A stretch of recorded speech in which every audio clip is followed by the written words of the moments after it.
Saudara-saudari, suster dan anakku yang terkasih, kita sampai pada novena hari yang ke-9.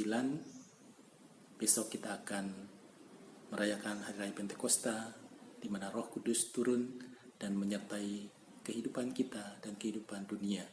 Novena yang ke-9 ini dengan tema Mohon Roh Kudus mendampingi para pemimpin negara dan gereja di Indonesia dalam pemulihan pasca COVID-19. Dalam nama Bapa dan Putra dan Roh Kudus. Amin. Rahmat Tuhan kita Yesus Kristus, cinta kasih Allah dalam persekutuan Roh Kudus bersamamu. Marilah kita nyatakan sesal dan tobat kita. Saya mengaku kepada Allah yang Maha Kuasa dan kepada saudara sekalian, bahwa saya telah berdosa dengan pikiran dan perkataan, dengan perbuatan dan kelalaian.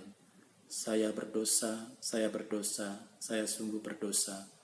Oleh sebab itu saya mohon kepada Santa Perawan Maria, kepada para malaikat dan orang kudus, dan kepada saudara sekalian, supaya mendoakan saya pada Allah Tuhan kita. Semoga Allah yang Maha Kuasa mengasihi kita, mengampuni dosa kita, dan mengantar kita ke hidup yang kekal. Amin. Marilah berdoa. Allah yang Maha Kuasa, semoga Roh Kudus berdiam di dalam diri kami, sehingga kami dapat menjadi kemisah kemuliaan-Mu.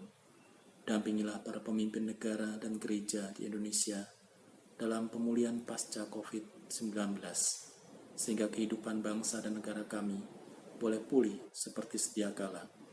Demi Yesus Kristus, Tuhan dan pengantara kami, yang hidup dan berkuasa kini sepanjang masa. Amin. Paulus tinggal di Roma memberitakan kerajaan Allah. Pembacaan dari Kisah Para Rasul. Setelah tiba di Roma, Paulus yang dalam tahanan diperbolehkan tinggal dalam rumah sendiri bersama-sama seorang prajurit yang mengawalnya. 3 hari kemudian, Paulus memanggil orang-orang terkemuka bangsa Yahudi. Dan setelah mereka berkumpul, Paulus berkata, "Saudara-saudara, aku tidak berbuat kesalahan terhadap bangsa kita atau terhadap adat istiadat nenek moyang kita. Meskipun demikian, aku ditangkap di Yerusalem dan diserahkan kepada orang-orang Roma. Setelah aku diperiksa, mereka bermaksud melepaskan aku, karena tidak terdapat suatu kesalahan pun padaku yang setimpal dengan hukuman mati.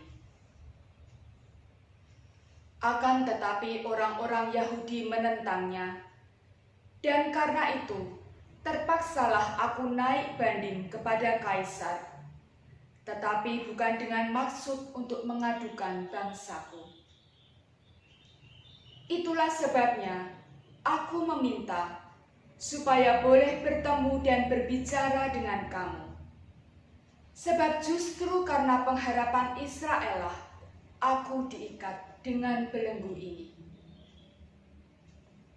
2 tahun penuh Paulus tinggal di rumah yang disewanya sendiri itu. Ia menerima semua orang yang datang kepadanya. Dengan terus terang, dan tanpa rintangan apa-apa, ia memberitakan kerajaan Allah dan mengajarkan tentang Tuhan Yesus Kristus. Demikianlah sabda Tuhan. Tuhan bersamamu. Inilah Injil Yesus Kristus menurut Yohanes. Dimuliakanlah Tuhan. Yohanes bab 21 ayat 20 sampai dengan 25.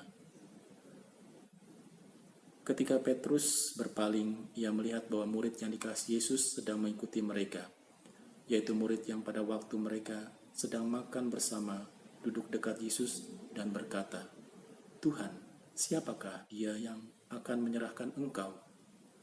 Ketika Petrus melihat murid itu, ia berkata kepada Yesus, "Tuhan, apakah yang akan terjadi dengan dia ini?" Jawab Yesus, "Jikalau aku menghendaki supaya ia tinggal hidup sampai aku datang, itu bukan urusanmu. Tetapi engkau ikutlah aku." Maka tersebarlah kabar di antara saudara-saudara itu, bahwa murid itu tidak akan mati.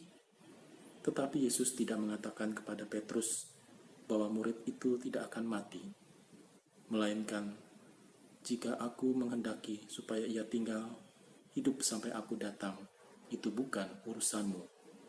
Dialah murid yang memberi kesaksian tentang semuanya ini, dan yang telah menuliskannya, dan kita tahu bahwa kesaksiannya itu benar.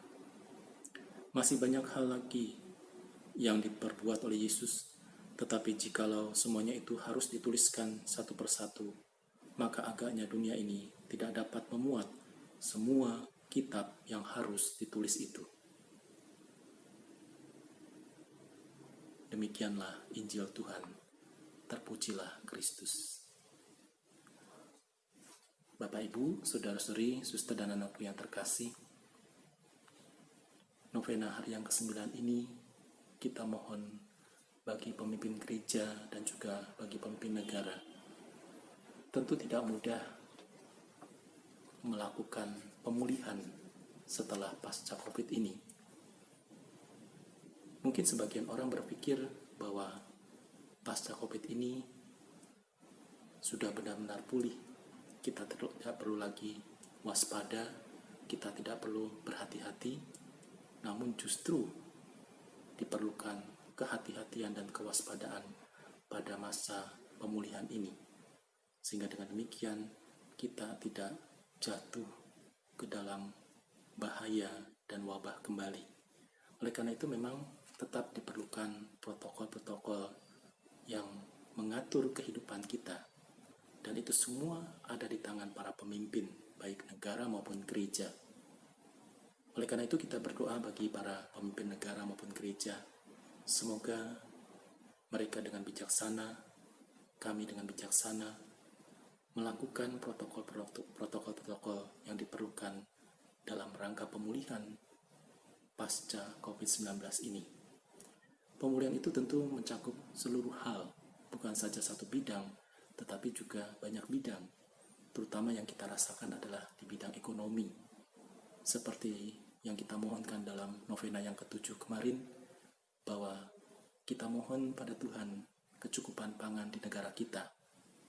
Tentu juga kita berdoa bagi pemimpin negara dan gereja supaya dalam masa pemulihan ini yang pertama-tama diperhatikan adalah orang-orang yang terdampak, mereka yang kehilangan pekerjaan, mereka yang kehilangan mata pencaharian, dan mereka harus memulai sesuatu yang baru dalam masa pemulihan ini.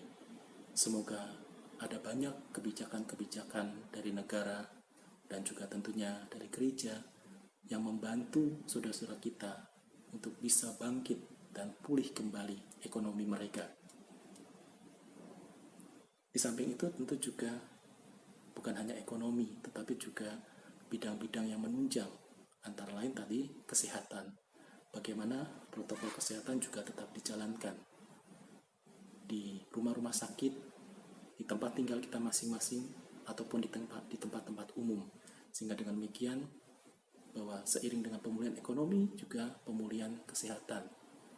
Dan perlu dipikirkan juga bahwa saudara-saudara kita yang pernah terpapar dan dinyatakan positif COVID, dan itu pemulihannya tidak mudah. Saya mengibaratkan sebelumnya minta maaf seperti seorang yang keluar dari penjara atau napi. Tidak mudah seorang napi diterima di dalam kehidupan masyarakat ketika napi itu selesai menjalankan masa hukuman atau masa pembinaan di rumah tahanan. Demikian juga saudara-saudara kita yang positif COVID, tentu juga tidak mudah mereka kembali seperti biasa. Maka perlu juga pendampingan bagi mereka supaya mereka dapat diterima kembali dan juga dapat menerima keadaan mereka setelah masa pemulihan atau setelah mereka sembuh dari COVID. Oleh karena itu, ada berbagai hal yang harus dibenahi dan juga diciptakan sehubungan dengan pemulihan ini, sehingga dengan demikian jangan sampai ada korban-korban baru di tengah-tengah pemulihan ini, sehingga orang-orang yang sebetulnya bisa dibantu untuk kembali mempunyai semangat hidup dan juga memulihkan ekonomi mereka, memulihkan hubungan sosial mereka, hubungan kekeluargaan mereka. Dan itu memerlukan keterlibatan kita semua, memerlukan partisipasi dan juga pikiran-pikiran kita untuk membantu kita. Oleh karena itu, novena hari yang ke-9 ini kita mohon bagi para pemimpin negara, kami, pemimpin gereja, agar kami dapat melaksanakan hal-hal yang baik, yang bijaksana, yang membantu saudara-saudara kita, baik yang terdampak COVID maupun yang baru sembuh dari positif COVID. Semoga Roh Kudus mendampingi dan juga menyertai usaha-usaha kami, usaha-usaha negara, dan usaha-usaha kita semua. Marilah kita bergandengan tangan dalam masa pemulihan itu kelak, supaya sesuatu yang kita harapkan tercipta kembali, habitus baru yang lebih positif kehidupan kita, yang semakin memiliki pengharapan di masa yang akan datang. Semoga masa pemulihan ini bisa berjalan dengan baik dan akhirnya apa yang direncanakan, dipikirkan bisa terlaksana dengan baik pula. Tuhan memberkati. Marilah kita lanjutkan dengan mohon 7 karunia Roh Kudus.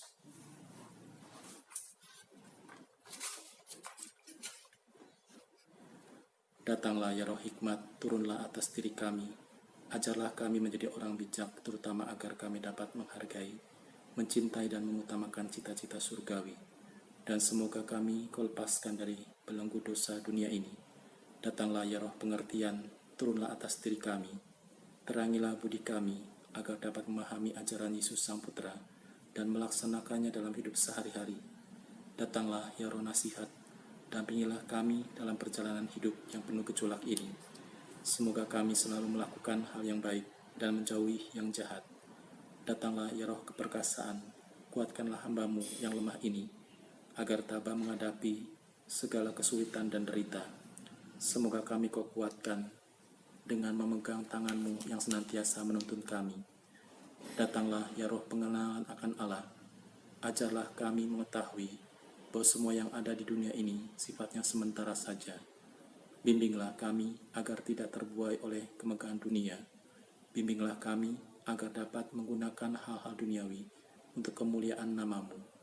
Datanglah ya Roh kesalehan, bimbinglah kami untuk terus berbakti kepada-Mu. Ajarlah kami menjadi orang yang tahu berterima kasih atas segala kebaikan-Mu dan berani menjadi teladan kesalehan bagi orang-orang di sekitar kami. Datanglah ya Roh takut akan Allah, ajarlah kami untuk takut dan tunduk kepada-Mu dimanapun kami berada.